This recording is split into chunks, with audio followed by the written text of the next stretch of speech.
This is the complete guide to filing your tax return. You asked for it, you got it now. We're going to go through all the tax slip forms that you need to know, all the big deductions that you need to know, pretty much everything you need to know to file your tax return, okay? This will be done in this video.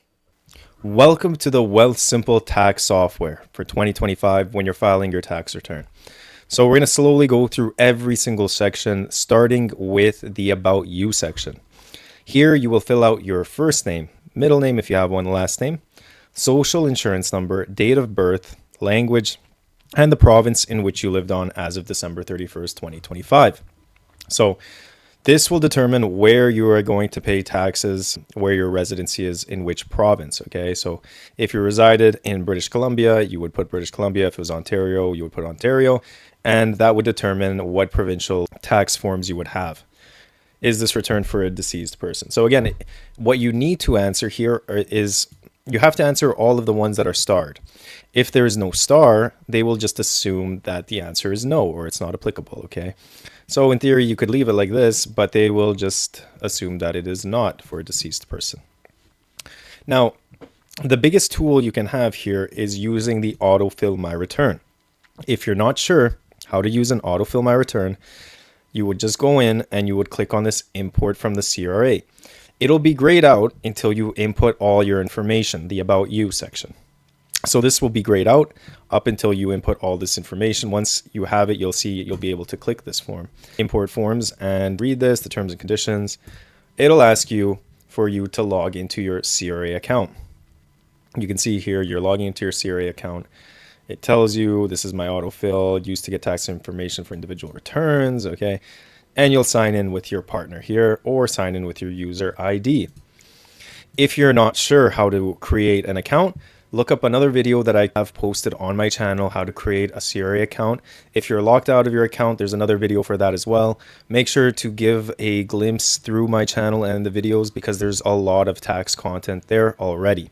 So it's very important for you to hit this Autofill My Return because it does 95% of the work right there for you. Okay, they'll take all the tax forms that they have on file and you will not need to input it yourself. So what does that mean? That means they have your T4, T5, T3 slips on your database, on your file, in their database. They'll just include that.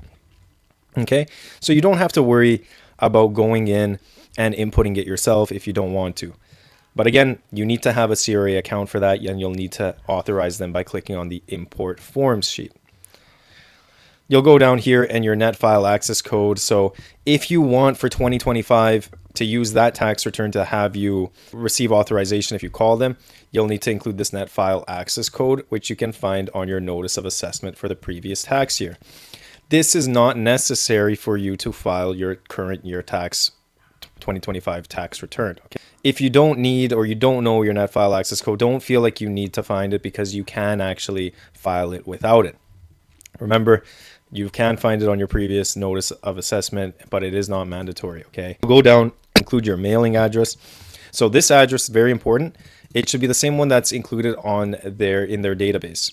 If it's not, it may not go through when you file to the correct person. Again, you need to have your name, your social insurance, and your address be correct so that there's so that you know that they'll accept it. Okay, if there's a difference in mailing address, there may be a problem there for them because they have all this information regarding you and they want to input that SIN number or that tax return. They want to make sure it goes to the right person. Usually it goes through the SIN number, but previously, even having the wrong address caused problems. So make sure if you have a different address on file, make sure to change it with them, give them a call, and they'll do it for you over the phone.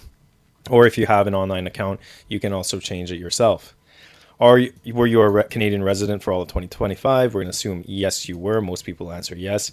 If you're not sure about residency, you can determine your residency status and you can go through and take a look there. But most of the time, it'll just be yes. Again, the question comes up, where did you live? If your province or territory changed, enter the date of movement. Okay, so if you lived in British Columbia and then you moved to Alberta and you resided in Alberta, then you would include it as Alberta, okay? Is your home address the same as your mailing? It should be yes. And then where did you live? Okay, so you're assuming you're just going to live in the same province there. Your family or marital status, very important here. You have a list of 1, 2, 3, 4, 5, 6 different options. Okay. So your marital status, if you're single, you're not seeing anyone, you'll be single. Okay. If you're married, so you are married, you went and through the law, you went and had a ceremony, you signed marriage documents, you're married. Living common law, so maybe you're not married, but you've been living together for a while, then you would include it as living common law. And then you have these three. So widowed is if you were married at some point and your spouse passed away. Divorced is, of course, if you were together with your spouse and then you ended up getting a divorce, but a divorce takes time. So the step between your divorce would be separated. So you would go from married to separated, then to divorced most likely because of that timeline. So that's why they have the separated one. So that's in between. So you're not still married, but you're not fully divorced. You're considered separated. All right. If your marital status did change, you'll let them know. Do you have any dependents? Depending on if you have any children, maybe grandparents, anyone that you're taking care of, okay, you would write yes, and then they ask you if you have any children in shared custody. Now they have a lot of general questions that are not super important here. Are you filing an income tax return with the CRA? So you can actually go through and answer all of these, no problem. What you do need to know are the property and things you may have invested in. So here we can see foreign property. So foreign property is any property outside of Canada, and you have to look at the cost amount. So how much did you purchase these properties? If it was more than 100,000 Canadian dollars, then you would have another filing requirement, which would be your T1135. So for most of you, it'll be no. But if you do have specified foreign property, and we talked about what was specified, okay, so specified, and they have a list here. In another video, we included that. But personal use property is one that is not included. Okay, so if you have a cottage that you don't rent out, you go there just to enjoy yourself, that would not be considered specified foreign property. Did you dispose of your principal residence? Okay, so if you did, okay, you either sold or were deemed to dispose of that. So if there was any deemed disposition, maybe you became a non-resident in the year or there was a death, then you would write yes, and you'll have to let them know, and you'll have some filing requirements there as well. Did you flip a property in 2025? There's new flipping rules about how long you need to hold it in order for it to be considered flipped property. Okay. Did you open your first home savings account? So if you have a first home savings account, you would let them know that you opened it in the year in 2025 because the first home savings account is pretty much like an RRSP, but it's very good because you can take money out of it in order to purchase your first home, and it won't be taxable, and there will be a repayment schedule. A repayment schedule, usually 15 years. If that's the case, you'll want to let them know when you created that. Okay, and they tell you why, because they'll need to figure out what your contribution room is, the FHSA. Okay, and then if you're confined to a prison or period, this has something to do with your childcare expense if you had it. Usually the lower income spouse claims it, but if the lower income spouse was in prison for a little bit, then the higher income spouse can claim it as well. So you would just go about answering all these questions because they'll help you during your tax return. Essentially, it'll help you figure out what you need to do. And then there's a question about your organ and tissue registry, your CRA My Account. So again, that you can figure out on your own, and you don't need to consider that. So here, if you had your last year return, you can actually add that return. Okay, so you can add that return from the prior year. You can go in and add that part if you wanted to, if you filed a tax return. I don't know where that went, but anyways. So we're going to delete all the forms previously to talk about each one individually. So we can see here we have a $0 refund because in theory we did not work anywhere. So if you were just a regular person with no job or anything, this would be your tax return. You would go in, you would have all your mailing address, everything here, all your info, and you would just submit this, okay? But many of you have different forms that you must include and different tax things that you need to consider. We're going to go through every single one that most people have. So the very first one that you have is your employment income. This is a slip that you receive. So it's very straightforward. You don't need to know what these numbers are related to, okay? All you need to do is read off of your T4 slip and add it one by one. So add every single box there. If you have any other boxes that are not included in here, you'll write the number down, okay? and you'll say what the amount was.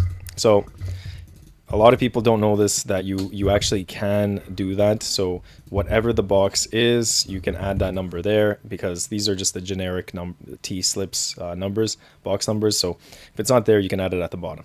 You can also add another T4 here. So you can have multiple T4s, you can have as many as you like, okay? That of course means that you worked multiple jobs in the year, or perhaps you worked one job for part of the year and another job for the next year. You would have 2 T4 slips there. If you wanted to find what these box numbers actually mean, you can just scroll over it and they'll tell you exactly what it's related to. But again, you don't need to know what that is. You input what you have on your slip directly onto this form. So that's your T4. This is your employment income. Here you also have what we call T4A. So if perhaps you were working as a consultant or something like that, you were doing your own consulting work, self-employed income, commissions, whatever, okay, sometimes you'll get a T4A. You'll also get it for your pension if you have a government pension, old age security, CPP, all that. You would include it over here as well. Again, you just look at the slip and you include the boxes. If there's any box that's not included here, you can just add that box down here below, okay? So nothing crazy here so far. We have our employment income, we have our pension income. If you have your own self-employed, if you're your own consultant, the person that you worked for may give you a T4A slip as well. If they don't give you that slip, you'll have to do a T2125, and we'll get into that later. So that's your employment income and your pension income and other income. Here, what's very good is you can actually see everything as it is. So now we have our investment income, which is going to be made up of your T3 slip and your T5 slip. So if you had a package from TD, let's say TD invested funds on your behalf, they'll give you a package and they'll give you the slips as well. Remember, you just go in and you can put down the slips, all the individual numbers as per the slip itself, okay, as well as for your investment income. So if you had a T5 slip, so on the slip itself, it'll tell you T3 or T5, so there's no way you can confuse that.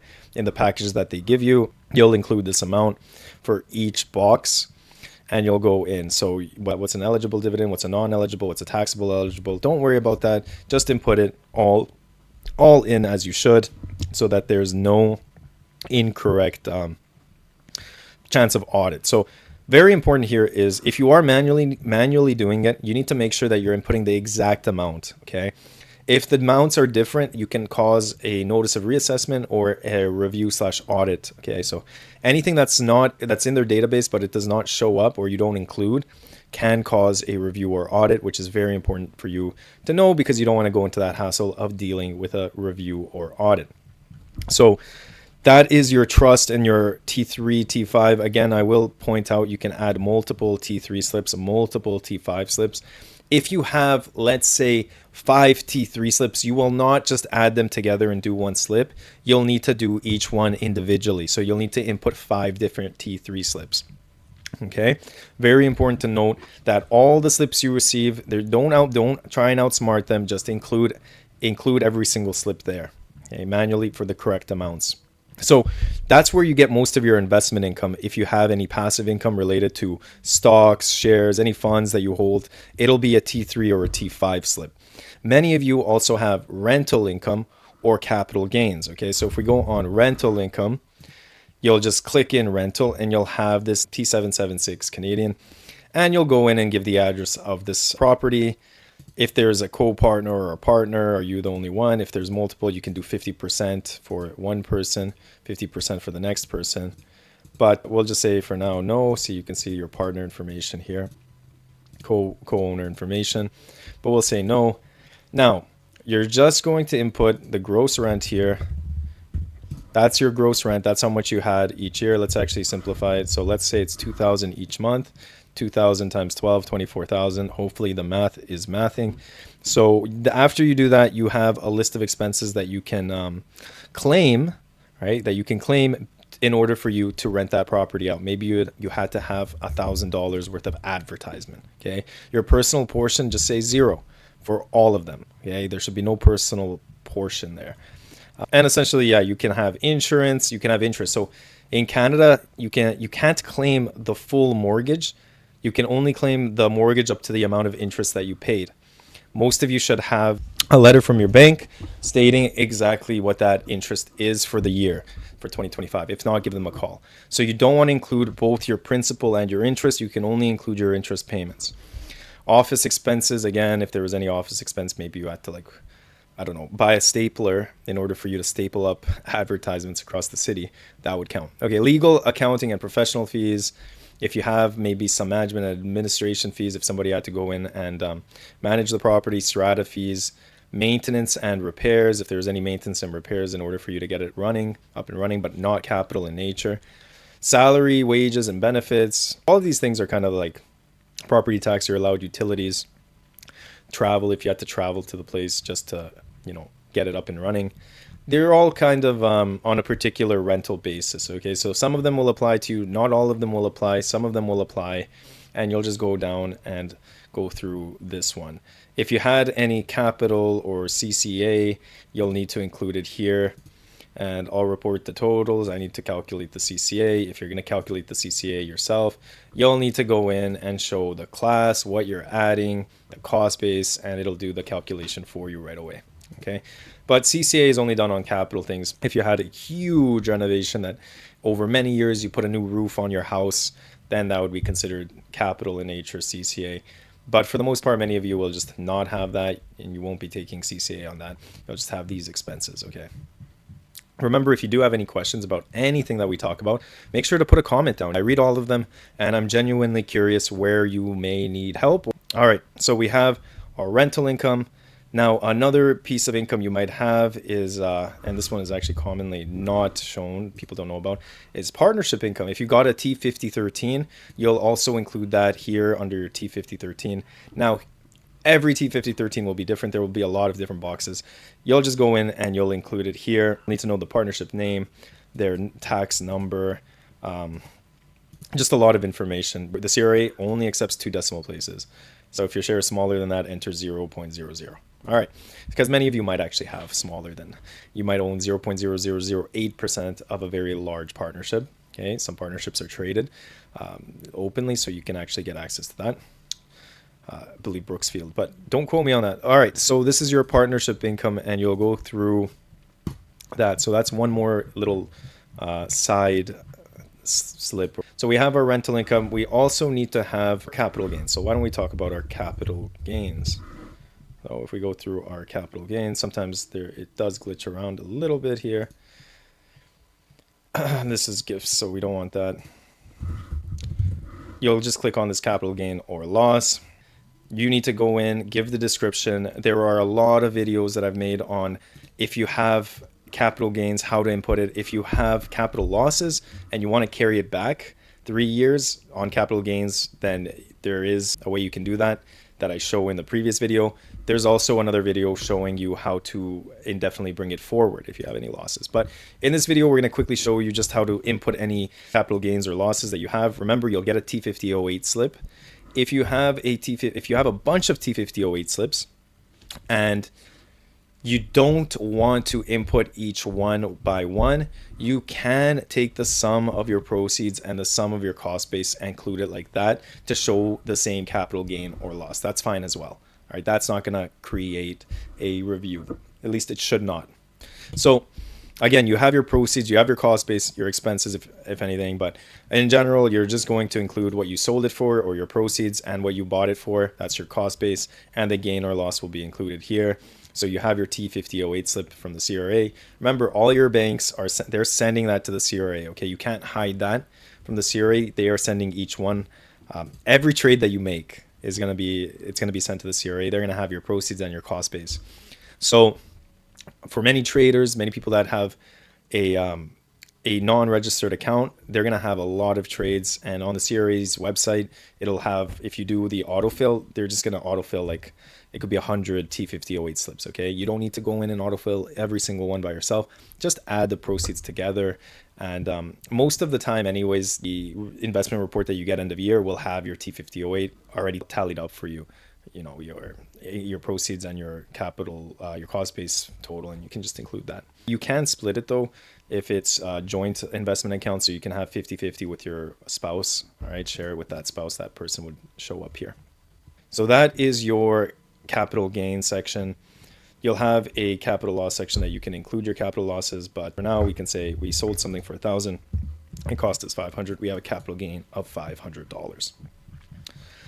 Going back to the T2125, this is our business and professional income. So your business and professional income. If you have a business that you're doing as a sole proprietor, so a business that's not incorporated, okay, you will need to file your 2125. So let's say you sell computers or you sell anything online that is not incorporated, you would need to include this as income if you made any money. Okay, so that's considered business income.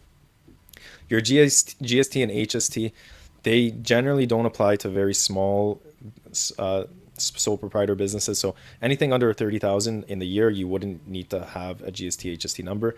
But once you cross that line, you will need to actually apply for one, and you'll get a GST HST number. So you can file without it, but you have to look up at the requirements at what that number is. Okay, at what point does that cross? So I believe it's around 30,000 unless it moved a little bit, but it should be around that 30,000 mark. So what kind of income did you earn? You need to fill in business, professional, commission. Professional is just professional services. If you're a doctor, dentist, accountant, lawyer, okay. You'll go in and you'll have the fiscal period. You need to have the industry code, so you need to look it up. Maybe you are just a consultant. Okay, you have other management consultant here. You have your gross sales, commission, or fees. So this is where you would include your gross income, your business income. Let's say you made $10,000. That's where you would include it. You can look at cost of goods sold. So this is if you had anybody that you paid, maybe you outsourced something, maybe you had subcontractors or other costs related to that good, you would include it. So maybe I had subcontracts outside of $2,000. I paid people outside my business for $2,000. I had advertisement of $1,000. I went on a client meal. So I was trying to sell a client. It cost me $200. We go down here. Maybe I had interest. Maybe I took a loan out on my name and I paid, let's call it $2,500. It was a $20,000 loan. And, you know, I had interest of $2,500. Okay. And that's all I had in these expenses. So you determine what this amount is. So you have bad debt, you have insurance, you have interest. All of these things can be deducted if it is required for you to make business income. So the really good thing about business income is that if you require an expense in order for you to function as a business, you can deduct that expense, all right? You can deduct that expense. Similarly with your rental income, for you to rent the property out, then you can deduct it, all right? Employment income, very, very unlikely that you're going to be able to deduct it unless you are a salesperson. Then you get a little bit more leniency. So you'll go down and you'll input your total business expenses. You can see your net income is $4,300. We had $10,000 of income. And now we have a net income of $4,300. Remember though, this was your gross profit because we had $10,000, $2,000 of direct wages, $8,000 of gross profit minus your total business expense of $3,700. You get your net income of $4,300. If you had any CCA, you will again go and add it as well. Anything capital in nature, for example, if you had a laptop or anything like that, you would go in and you will have to pretty much just find where a laptop would be. Computer. Okay, so you can see computer software and computer hardware, hard drive, stuff like that. You can find it on the CRA website and you can include that there. So that's the T2125. It's actually not a difficult one.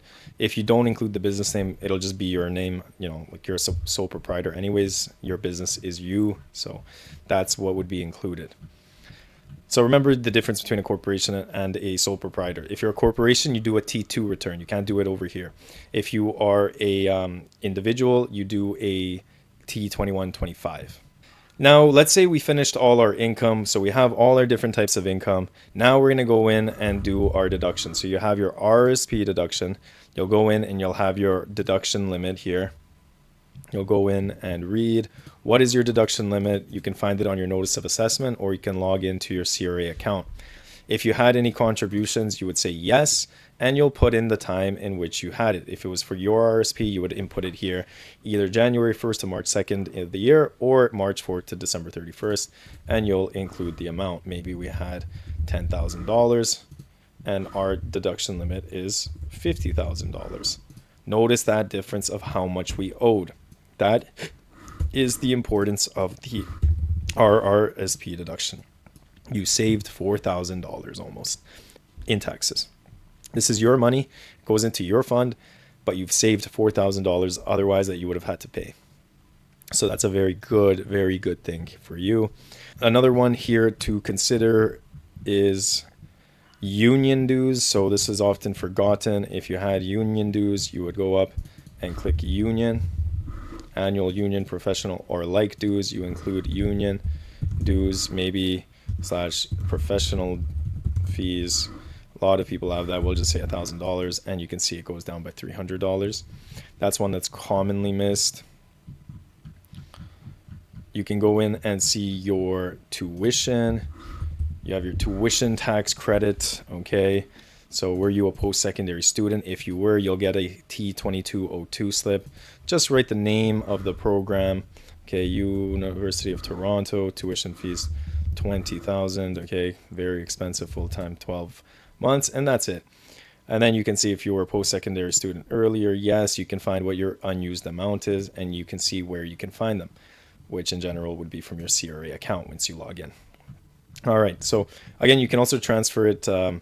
If you are a student, you can transfer it to your parents if you wanted up to $5,000, but this is how you yourself would actually deduct that credit. Another one that's often not talked about enough would be your childcare expense. So the way you do your childcare is by clicking your dependents, okay?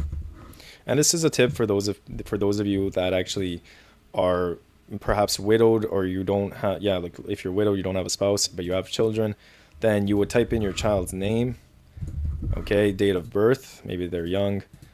And if you were, let's say, widowed, you would be able to include them as an eligible dependent, all right? Because this is essentially replacing your spousal basic personal. Since you don't have a spouse, but you have an eligible dependent, you can still deduct that amount using your eligible dependent, okay? If you have a spouse, then you can't. But if you have childcare expenses, you would say yes, and you would just go in and pretty much include the name, the SIN number of the person that you paid, or identification number if it's a business, and include the amount in the year, okay? So you can go in and include that. This is a straight deduction. This is very good for you.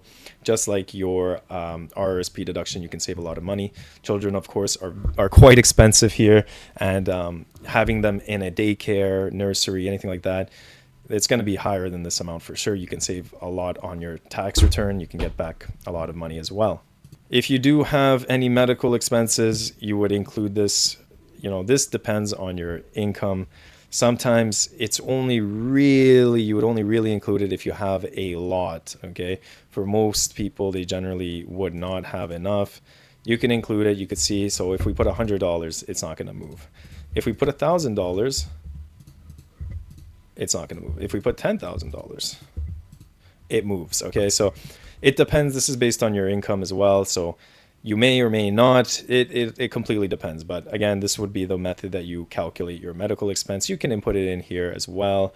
It's on any 12-month period. So let's say you want to do October 2024 to October 2025 because you had a large expense in October 2024, but you didn't include in the previous year tax return. You can do it like that as well, okay?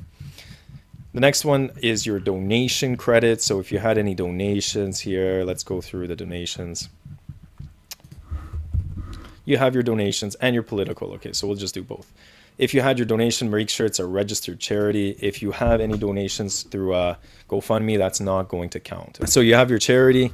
You'll write who was the charity right across and the amount you donated, and you'll get a amount back for that. And you can add multiple, okay? You can add a bunch of different ones here that fit. You can also do your political contribution, but remember, this one is capped at a certain amount. So let's look at that. So once you go into your political one, you donate it to a political party, you'll say who it was for, liberals, conservatives, etc., and the amount.